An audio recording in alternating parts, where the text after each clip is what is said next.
Should you get a PhD? Let's talk about the pros and cons. For reference, I'm a third-year PhD student at Georgia Tech studying operations research. If you want to know what operations research is, I made a whole video about it. And if you want to hear about my journey into OR, I got a video about that too. Getting a PhD has many pros and many cons. Pro?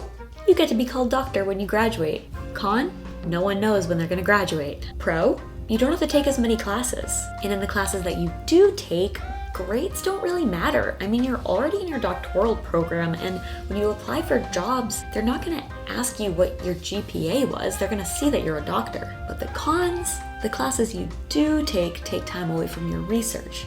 And the research itself is not exactly easy. Pro, your schedule is a lot more flexible, usually, when you're a PhD student. At least for me, since I'm taking fewer classes, I have a lot more unstructured time to get things done. But the con of this is that you have to be really self-motivated and disciplined in order to get your research done, which I struggle with. One pro, you don't have to worry about losing your job like you would if you're out working in industry. Con, you might be in your program for several years, and you're probably not making a very high salary in the meantime. But a pro is that you're probably going to make a higher salary after you finish your PhD than you otherwise would have. One pro that a lot of people don't realize is that most PhD students aren't paying for their PhD. Typically, when you're in a PhD program, your tuition is waived and your stipend is on top of that. So you are making a net positive amount of money. Not a very high net positive amount,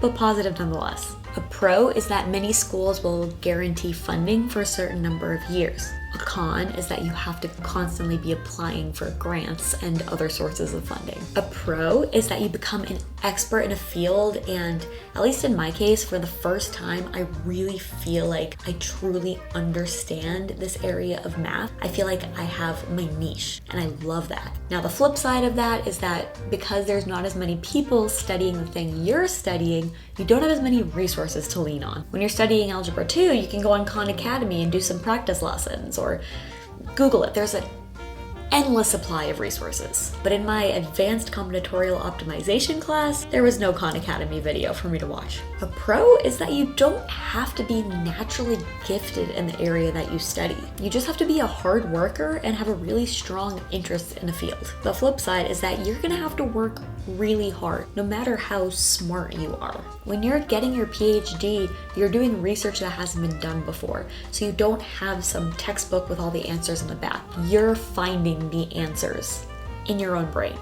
Not by yourself, don't get me wrong. You have your advisors and your classmates, and you're not doing it alone. But it is challenging. If it was easy, everyone would get a PhD. So, should you get a PhD? Well, I can't answer that question for you. And for me, it took a few years to figure that out. I taught high school for a couple of years after undergrad, and then I realized that teaching math was not enough math for me, and I really wanted to be doing the math myself. And I wanted to become an expert in a field. If you find yourself getting obsessed with problems and you need to find the answers and you want to investigate them and look at it from every angle and every side, and you can spend endless hours researching a certain topic, you might be a good candidate for a PhD. Again, you don't have to be the smartest person in the room to get a PhD. You just have to be willing to work hard. If you have more questions about what it's like to be a doctoral student, let me know in the comments and I'll be sure to answer. And just like there's no answer key when you're doing PhD research, there's no answer key at the end of this video either. Your decision